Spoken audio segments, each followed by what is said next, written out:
I used to think financial freedom meant having $1 million in the bank. I spent years chasing the numbers. And then I finally sat down and did the math and realized that I had the whole thing completely wrong. Look, I'm an IRS enrolled agent here in the US, and I spent the years at EY, Ernst & Young, at PwC, PricewaterhouseCoopers, sitting across from some genuinely, wealthy clients. We're talking 8-figure net worth people with properties, the whole thing. And what blew my mind was how many of them still felt stuck, still felt like they had to keep working, keep grinding, couldn't slow down, rich on paper, trapped in real life. They got me asking, okay, so what does financial freedom actually look like? Like, whatever these people had, it clearly wasn't, right?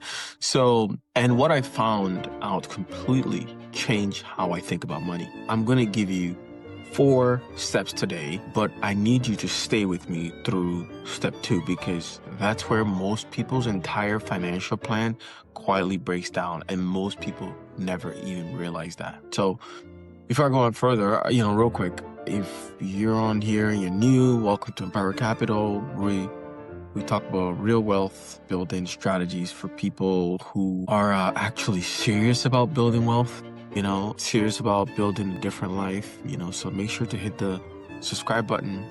We put out new content every week and it builds on itself, right? Please help us by subscribing, liking, sharing, and all that stuff. All right, so now let's start back to business. So what is financial freedom exactly? So here's the thing, like for most of my life, I thought financial freedom was a number. Like if I just hit $1 million or maybe 2 million, I'd be free. I wake up one day and just feel it, but it doesn't work like that. And I've seen it play out firsthand. I have a friend, smart guy, makes great money, 6-figure salary, nice apartment in New York City, on paper crushing it, but he can't take a 2-week vacation without his laptop. Can't say no to a bad project because he needs the bonus. He's not free. He's just well paid and busy. Compare that to someone else I know who makes significantly less, works maybe 25 hours a week on his own schedule, spends 3 months a year traveling, coaches his kid's soccer team on Thursdays. This guy, by every measure that actually matters, is more financially free. The difference isn't the bank balance, okay? It's choices they have. Financial freedom is about designing a life where money isn't calling the shots. You are, okay? So let's talk further. Let's talk about step 1, all right? So, and I promise this is more practical than it sounds. So before you look at a single investment account, before you build a budget, before you do anything, you have to figure out what your actual ideal life looks like. I know there's a lot of people out there who've lost your jobs and there's a lot of layoffs going on right now. But let's talk right now, okay? Not the Instagram version, not what your parents expected your life, okay? Not expected, right? But it's your life, right? I'll give you a real example. A few years ago, I sat down and did this exercise. I asked myself, what does my perfect week actually look like? Not perfect vacation, perfect week. And when I was honest about it, I realized that a lot of what I was working toward, the big title, the impressive salary, New York City lifestyle, wasn't actually in my vision. I wanted flexibility. I wanted to do work that mattered to me. I wanted time to coach, to create, to build something of my own, I'm a soccer guy, I came from a soccer background, so I want to be able to get into those things. And I had been building a financial plan around someone else's version of success. So seriously, pause this video if you need to and actually think about it. Like, what does your perfect week look like? Where are you? What are you doing? Who are you with?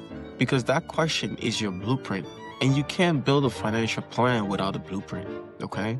What really matters, right? So step 2, let's talk about step 2, all right?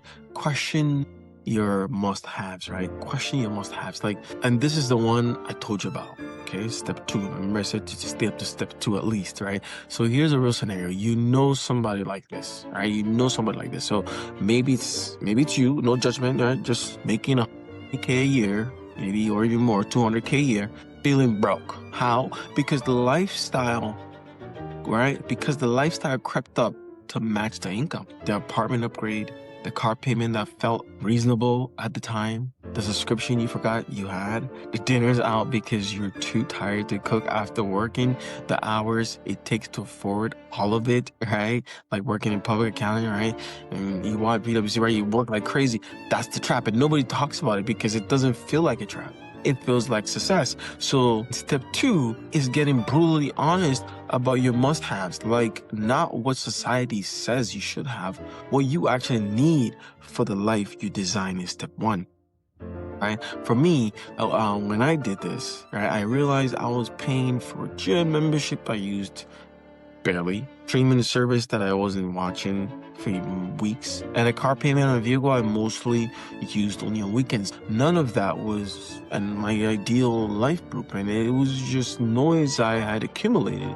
This isn't about becoming a minimalist monk or anything like that. No, it's about making sure your money is going towards the life you actually want, not life you drifted into. Okay, so let's talk about step 3 now, okay? Your freedom number, okay?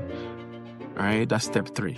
This is where it gets really tangible. Once you've designed your life and stripped out the stuff that doesn't really matter or doesn't belong in it, you need to do 1 calculations. What is that? Right? What does that design life actually cost you per month? That is your financial freedom number. And here's what most people are shocked to find out. It's way lower than it's actually way lower than they expected. Let me give you a rough example. So say your designed life includes modest apartment, reliable transportation, healthy food, travel twice a year, and having some savings, right? No status purchases, right? No lifestyle inflation, just the stuff that actually matters to you. For a lot of people in a mid-cost city, that number might be something around $4,000 to $5,000 a month, maybe $6,000 if you want a cushion. That's not pocket change, but it's not $20,000 a month either. And that shift in target completely changes what's possible. When I ran my own numbers, honestly, I went from feeling like financial freedom was, like a distant thing, maybe someday, right? Someday type of thing, to feeling like I could see the actual path. That's what a real target does for you. Right? So put in that work and do that work and to figure out that number. Okay. Now, here's where it all comes together, because once you have that number, the question becomes, how do you actually hit it without spending the next 30 years in a job you hate? That's step 4. And it's the one that most financial content completely skips over. So stick with me to the end, all right? Stick me to the end, okay? So let's talk about the next step, right? And building what I call lifestyle income. Not a salary, not passive income that takes 10 years to materialize. Lifestyle income, flexible income that builds around your strengths, covers your freedom number, and ideally doesn't feel like a grind. Here's a real example. I know a financial professional, similar background to mine, who started consulting on the side in her niche. She didn't go full-time right away. She kept her job, built the consulting practice slowly, and after 18 months, she was generating enough from consulting to cover her financial freedom number.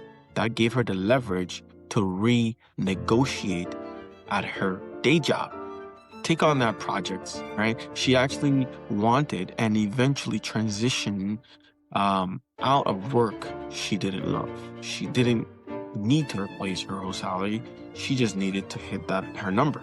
That's the play. Maybe for you, it's consulting, freelancing, a digital product, content creation, teaching a skill you already have. The specifics matter less than the concept. You're building income that fits your life, not a life that fits your income. So my call to you is, if this is clicking for you and you want to go deeper, right, make sure to subscribe and stick around. Okay, I've got some videos coming on exactly how to build those income streams, how to invest around the freedom number, and how to actually execute this stuff as a working professional. It's all coming, and I've actually done some as well in some of my past videos. So go check it out through the playlist. Okay. All right. So let's talk about the takeaways now. Right. 3 things before I let you go. 1, financial freedom is about choices, not a number. Stop chasing the number and start designing the life. 2, get honest about your must-haves. The lifestyle you drifted into might be the thing standing between you and actual freedom. 3, calculate your real financial freedom number. Run the math on your design life, not your current one. I think you surprise yourself when you do that. So now I want to hear from you. What's one expense in your life right now that you honestly know doesn't belong in your ideal life? Drop it in the comment. I want to know what are some of those type of expenses. No judgment. I'll be reading every single one. Once again, I'm Sam. This is Empower Capital. Let's build. All right. See you in the next one. All right. Stay blessed. God loves you. We love you. We want you to succeed. All right.